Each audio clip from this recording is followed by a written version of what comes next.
এই গাড়িগুলোই এখানে ভীষণ চলে, এত কমফর্ট না গাড়িগুলো, 10 সিটার। আজকে সকালটা শুরু করলাম, আমাদের আজকে থার্ড ডে ইন্দোনেশিয়ায়, থার্ড ডে। আজকে কোথায় কোথায় যাব জায়গাগুলোর নাম পরে তোমাদের বলবো, বিভৎস বিভৎস নাম জায়গাগুলো।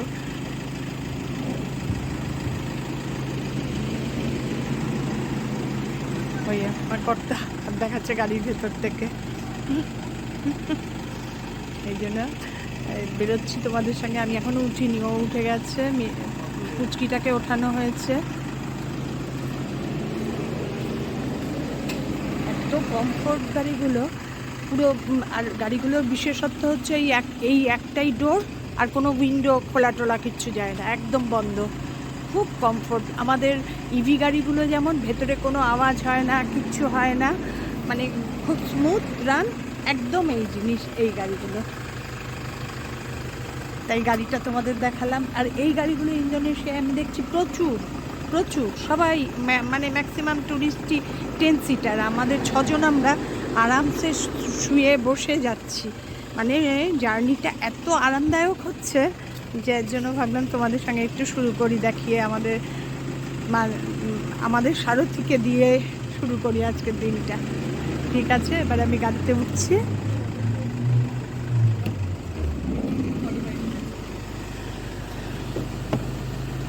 আজকে সব water sport enjoying, banana boat, parasailing, adventure,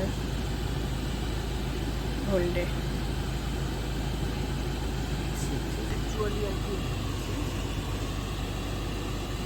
বাকিটা ঠিক আছে।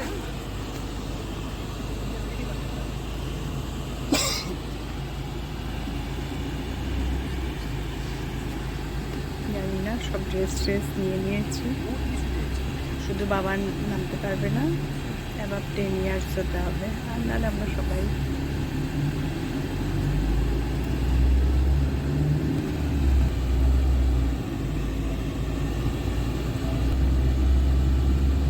এই ওয়াটার স্পোর্টসে আমরা এখন নামবো। নামার আগে তোমাদের একটু ভিডিও করে দেখিয়ে দিলাম কীরকম কি পারবো না পারবো জানি না। এখন প্যারাসিলিং আছে, জেট কী সব বলছে আছে, আরেকটা হচ্ছে ব্যানানা বোট রাইডিং, সেটা আছে। আজকে এখানেই হোল ডে, 3 ঘন্টার মতন এখানে আমাদের বুকিং আছে।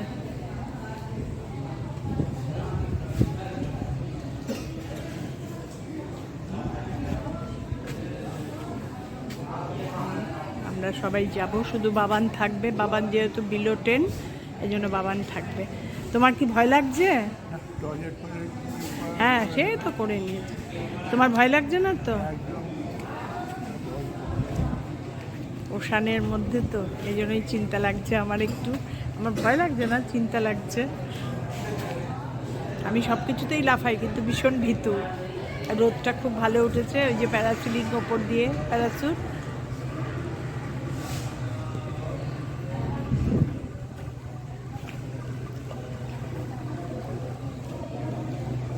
আমরা তো সবাই সাঁতার জানি, আমার চিন্তা লাগছে হচ্ছে মেন আমার জামাইকে নিয়ে, ও তো সাঁতার জানে না, এই জন্য আমার একটু চিন্তা লাগছে। যদিও বলছে ওরা এতে কোনো রিস্ক নেই, তাও নিজেদের তো একটা কেমন লাগে।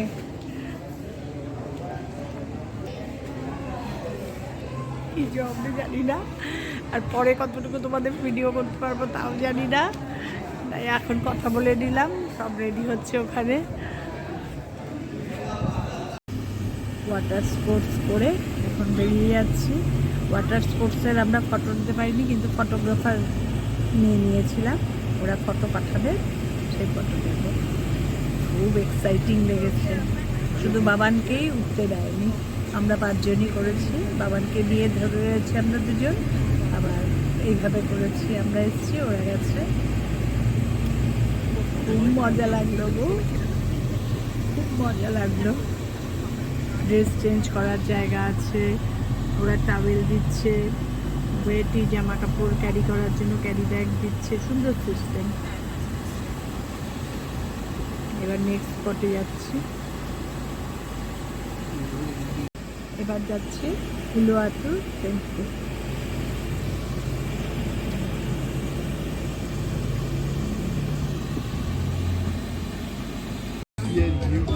এটা উলুয়াটু বিচ, উলুয়াটু বিচ, তারপরে উলুবাটু মন্দির টেম্পলে যাব।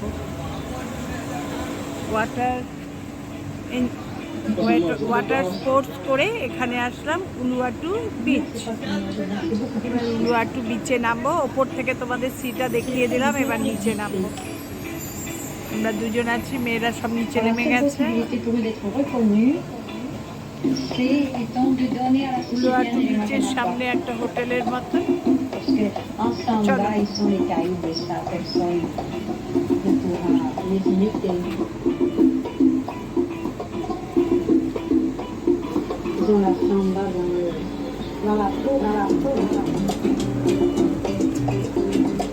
ক্লান্ত হয়ে গেছি ঘুরতে ঘুরতে।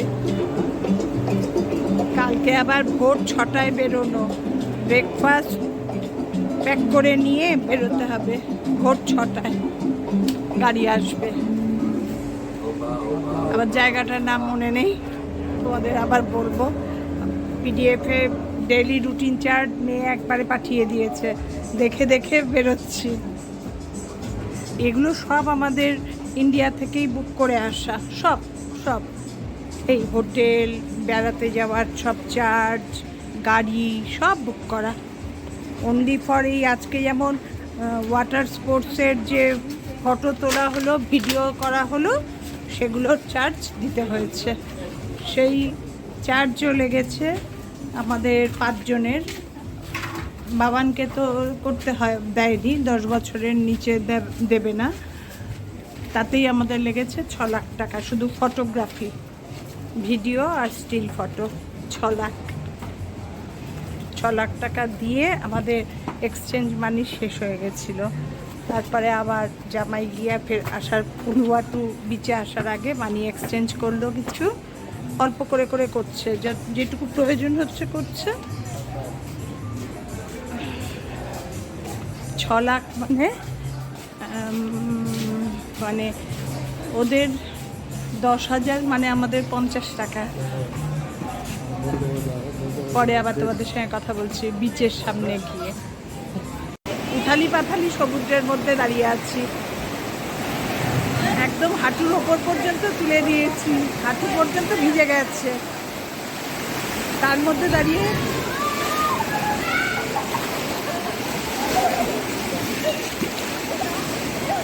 বিভৎস ঢেউ আসছে গো, বিভৎস ঢেউ।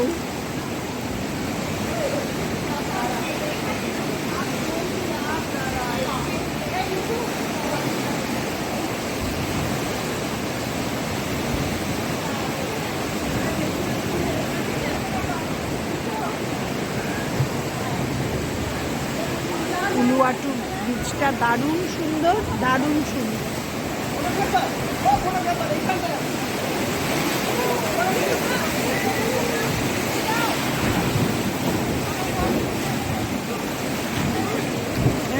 ঢেউয়ে জলে একবারে ভিজিয়ে দিচ্ছে, এতক্ষণ এত ছিল না, আমরা আসার পর যেন অতিরিক্ত ধাক্কা মারছে। আওয়াজ শুনতে পাচ্ছি। এখন উলুয়াটু টেম্পলে মেয়েরা গেল 70টা সিঁড়ি, আর শরীরে দম নেই। আমি আর আমার কর্তা দুজনেই রয়েছি গাড়িতে, এসি চালিয়ে দিয়েছে, আমরা দুজন এখন শুয়ে থাকবো। ওরা গেল, ছোটো মেয়ে বললো মা আমি তোমার জন্য ভিডিও করে নিয়ে আসবো, দেখাবো। আমি ঠিক আছে, আর দিচ্ছে না। আর সবচেয়ে বড় কথা কী বলো তো, কালকে আবার টাফ জার্নি, ভোর 6টায় উঠে বেরোনো, যার জন্য আর খুব স্ট্রেস পড়ছে, খুব জার্নি হচ্ছে। এত আনন্দ লাগছে, আর আসলে মনে হয় এটা দেখলাম না, ওটা দেখলাম না, যার জন্য ঠিক আছে অনুকরা ভিডিও করে দেখি, তোমাদের আমি সেই ভিডিও দেখাবো, আমিও দেখব। আজকে 3rd ডে হয়ে গেল ইন্দোনেশিয়ায়।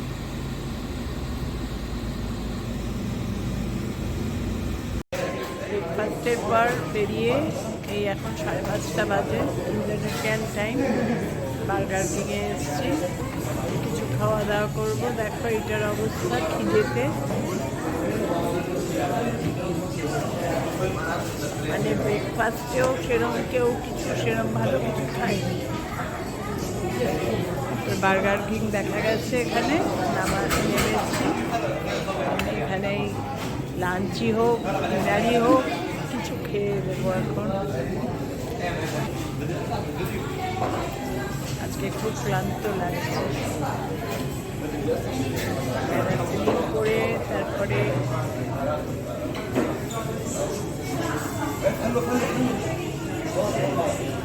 ওয়াটার স্পোর্টস করে খুব ক্লান্ত হয়ে গেছে।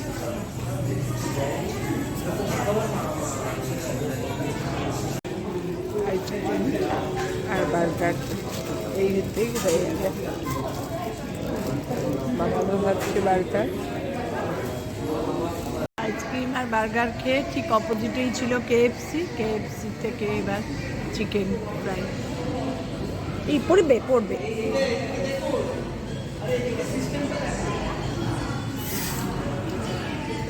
এখানের থেকে সস নিচ্ছে।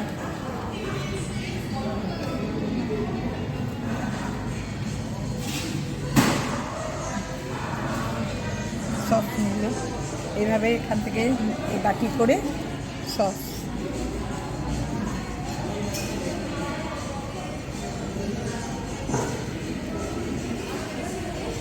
এটা কেএফসি, ইন্দোনেশিয়ার কেএফসি।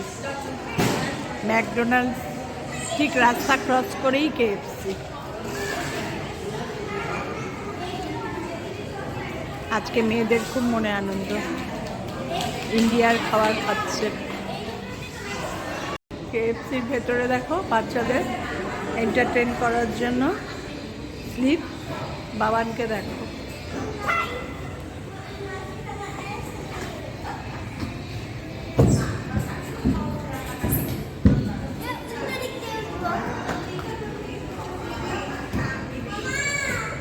যা মতন দুষ্টুমি করছে গো।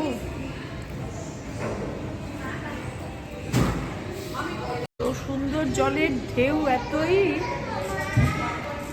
তারপরে আবার সুলুবান টেম্পি না, কুলওয়ান টেম্পলে আমি আর আমার কর্তা যাইনি, ওরা 3-4জনে গেছিল। এত কষ্ট করে উঠলো, 70টা সিঁড়ি ভেঙে ওপরে, দরজাই বন্ধ। তো যাই হোক ওখানেই একটু ঘুরে টুরে ওরা চলে আসলো। তারপরে ম্যাকডোনাল্ডস থেকে বার্গার বলছি, ম্যাকডোনাল্ডস থেকে বার্গার খেলাম আর আইসক্রিম খেলাম। উল্টো দিকেই ছিল কেএফসি, আবার কেএফসিতে আর গাড়ি বের করতে হয়নি, আমরা রাস্তা ক্রস করেই নিজেরা চলে এসেছি। এখানে আবার রাস্তা ক্রস করার সময় সিগন্যালে গাড়ি ছেড়ে দিলে, হাত দেখালে, আমরা অনেক সময় রাস্তা ক্রস করি যখন গাড়ি আসলে হাত দেখাই না, তাতে আবার ফাইন। এই জন্য আমাদের যে ড্রাইভার সে বলে দিল, রাস্তায় যদি গাড়ি চলে আসে আপনারা হাত দেখাবেন না, তাহলে কিন্তু ফাইন করে দেবে।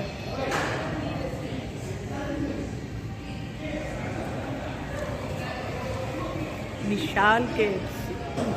ম্যাকডোনাল্ডসটায় প্রচণ্ড ভিড় ছিল, কিন্তু কেএফসিটা মোটামুটি ফাঁকা।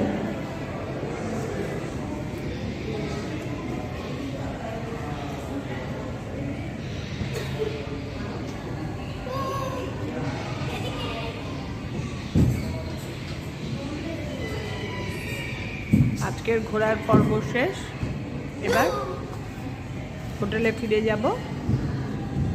বাবান একটু খেলছে বলে, হ্যাঁ আজকে মোটামুটি ঘোরার পর্ব শেষ। আজকের দিনটা কেএফসি থেকেই শেষ করলাম। তোমাদের কেমন লাগছে আমার ইন্দোনেশিয়া বালি সফর জানিও। তোমাদের সব দেখাচ্ছি, আমি যা যা করছি সব ঘুরে ঘুরে দেখাচ্ছি, যতটুকু আর কি পারছি। অনেক জায়গায় করতে পারছি না, সেইগুলো আর হচ্ছে না। টাটা, তোমরা সবাই সাবধানে থেকো, সুস্থ থেকো।